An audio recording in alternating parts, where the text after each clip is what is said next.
dengan didampingi oleh Harobin Mustafa Sekda Kota Palembang dan segenap jajaran OPD Kota Palembang. Harno Joyo, Wali Kota Palembang, kembali menggelar kegiatan safari subuh. Kali ini bertempat di Masjid Al-Muhajirin, Palembang, Kelurahan Karya Baru, Kecamatan Alang-Alang Lebar. Ditemui usai kegiatan, Harno Joyo menyampaikan senang dengan kondisi masjid yang semakin ramai dan mendekati ramainya ketika sholat Jumat, dan diharapkan kondisi ini dapat terus berlanjut. Safari subuh ini juga dimanfaatkan oleh pemerintah Kota Palembang dalam upaya membina dan meningkatkan hubungan silaturahim antara pemerintah Kota Palembang dan masyarakat.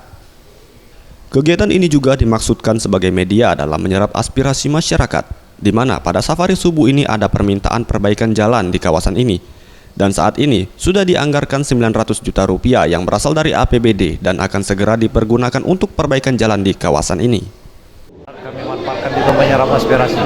Tadi ada beberapa yang diharapkan oleh Pak Nasrun sebagai Ketua Masjid Al-Muhajirin ini terkait dengan fasilitas umum, mengenai jalan. Alhamdulillah ini kita sudah anggarkan nilainya sekitar 900 juta untuk memperbaiki jalan ada di sini.